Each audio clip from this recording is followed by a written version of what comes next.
ನಾವು ಕೆಲವೊಂದನ್ನು ನಮ್ಮ ಜೀವನದಲ್ಲಿ ಬೇರೆ ದುಡಿಬೇಕು, ಹಣ ಗಳಿಸಬೇಕು, ಚೆನ್ನಾಗಿರಬೇಕು ಅನ್ನೋದೊಂದು ಆಸೆ ಎಲ್ಲರಿಗೂ ಇದ್ದೇ ಇರುತ್ತೆ.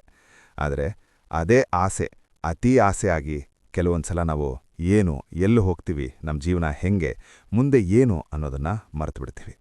ನಾವು ಎಷ್ಟೇ ಹಣ ದುಡಿದು ಆಸ್ತಿ ಗಳಿಸಿದ್ರೂ ಅದೆಲ್ಲ ನಮಗೆ ಇಲ್ಲಿರೋ ತನಕ ಮಾತ್ರ. ಕೊನೆಗೆ ಏನಾಗ್ತೀವಿ ಅನ್ನೋದನ್ನು ತಿಳ್ಕೊಳ್ಳೋಕ್ಕೆ ಈ ವಿಡಿಯೋ ಮಾಡಿದ್ದೀನಿ. ಆದಷ್ಟು ನಿಮಗೆ ಉಪಯೋಗ ಆಗತ್ತೆ ಅಂತ ಅಂದ್ಕೊಂಡಿದ್ದೀನಿ. ವಿಡಿಯೋನ ಪೂರ್ತಿ ನೋಡಿ ಸಪೋರ್ಟ್ ಮಾಡಿ. ನಿಮಗೆ ಇದೇ ಥರ ಮೋಟಿವೇಶನ್ ವಿಡಿಯೋಗಳಿಗೆ ನಮ್ಮ ಚಾನೆಲ್ನ ಸಬ್ಸ್ಕ್ರೈಬ್ ಮಾಡ್ಕೊಳ್ಳಿ.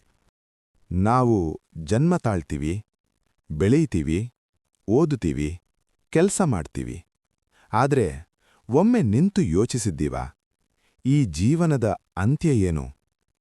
ಎಷ್ಟೇ ಹಣ, ಎಷ್ಟೇ ಹುದ್ದೆ, ಎಷ್ಟೇ ಹೆಸರು, ಕೊನೆಗೆ ಏನು ಉಳಿಯುತ್ತದೆ ಗೊತ್ತಾ? ಕೊನೆಗೆ ಮಣ್ಣು. ಒಬ್ಬ ಹುಡುಗ ಬಡಮನೆಯಲ್ಲೇ ಹುಟ್ಟಿದ.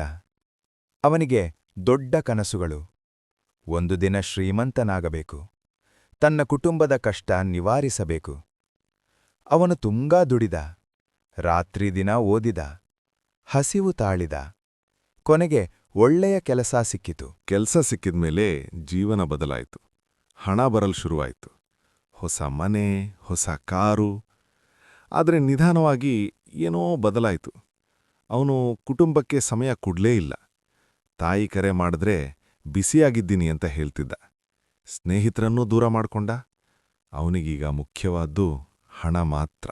ಹಣ ಹೆಚ್ಚಾದಂತೆ ಅವನ ಮಾತು ಬದಲಾಗ್ತು. ಹಳೆಯ ದಿನಗಳನ್ನ ಮರ್ತ, ಬಡತನದ ಕಷ್ಟ ಮರ್ತ, ಬಡವರನ್ನ ತಿರಸ್ಕರಿಸಿದ. ಅವನಿಗನಿಸ್ತು ನಾನೇ ದೊಡ್ಡವನು ಅಂತ. ಒಂದು ದಿನ ಅವನು ಅಕಸ್ಮಾತ್ ಅಸ್ವಸ್ಥನಾದ. ಆಸ್ಪತ್ರೆಯ ಹಾಸಿಗೆಯ ಮೇಲೆ ಮಲಗಿದ್ದ. ಡಾಕ್ಟರ್ ಹೇಳಿದ ಮಾತು ಅವನ ಮನಸ್ಸಿಗೆ ಶಾಕ್ ಆಯಿತು. ಜೀವನ ತುಂಬಾ ಕಡಿಮೆ. ಅವನ ಕಣ್ಮುಂದೆ ಹಳೆಯ ದಿನಗಳು ಓಡಿದವು. ತಾಯಿ ಮುಖ, ತಂದೆ ಕಷ್ಟ, ಸ್ನೇಹಿತರ ಪ್ರೀತಿ. ಅವನಿಗೆ ಆಗ ಗೊತ್ತಾಯಿತು, ಹಣ ಜೊತೆ ಬರೋದಿಲ್ಲ, ಹುದ್ದೆ ಜೊತೆ ಬರೋದಿಲ್ಲ. ಹಾಸಿಗೆಯ ಮೇಲೆ ಮಲಗಿದ್ದಾಗ ಅವನಿಗೊಂದು ಸತ್ಯ ಅರ್ಥ ಆಯಿತು. ನಾನು ಇಷ್ಟು ವರ್ಷ ಏನಿಗಾಗಿ ಓಡಿದೆ? ಸಂಬಂಧ ಕಳ್ಕೊಂಡೆ, ಸಮಯ ಕಳ್ಕೊಂಡೆ, ಪ್ರೀತಿ ಕಳ್ಕೊಂಡೆ. ಕೊನೆಗೆ ಏನು? ಕೊನೆಗೆ ನಾನು ಕೂಡ ಮಣ್ಣೆ. ಜೀವನ ಶಾಶ್ವತ ಅಲ್ಲ. ಹಣ ಶಾಶ್ವತ ಅಲ್ಲ. ಹುದ್ದೆ ಶಾಶ್ವತ ಅಲ್ಲ. ಶಾಶ್ವತವಾದ್ದೇನು ಗೊತ್ತಾ? ನೀನು ಮಾಡಿದ ಒಳ್ಳೆಯ ಕೆಲಸ, ನೀನು ಕೊಟ್ಟ ಪ್ರೀತಿ, ನೀನು ಉಳಿಸಿದ ಸಂಬಂಧ. ಇವತ್ತು ಯಾರಾದರೂ ಕೋಪ ಇದ್ರೆ ಕ್ಷಮೆ ಕೇಳು. ಕುಟುಂಬ ಜೊತೆ ಸಮಯ ಕಳೆಯು. ಯಾಕಂದ್ರೆ ಒಂದು ದಿನ ನಾವು ಎಲ್ಲರೂ ಮಣ್ಣಾಗುತ್ತೇವೆ. ಹಣಕ್ಕಾಗಿ ಬದುಕಬೇಡ, ಬದುಕಿಗಾಗಿ ಹಣ ಸಂಪಾದಿಸು. ಯಾಕಂದ್ರೆ ಕೊನೆಗೆ ನಾವೆಲ್ಲರೂ ಮಣ್ಣೆ. ಏನನಿಸ್ತು ಅನ್ನೋದನ್ನ ಕಮೆಂಟ್ ಮಾಡಿ ತಿಳಿಸಿ.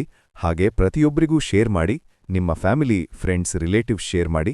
ಮತ್ತೆ ಇದೇ ಥರ ಮೋಟಿವೇಶನ್ ಕಥೆಯೊಂದಿಗೆ ಬರ್ತೇನೆ. ಎಲ್ಲರಿಗೂ ಧನ್ಯವಾದಗಳು.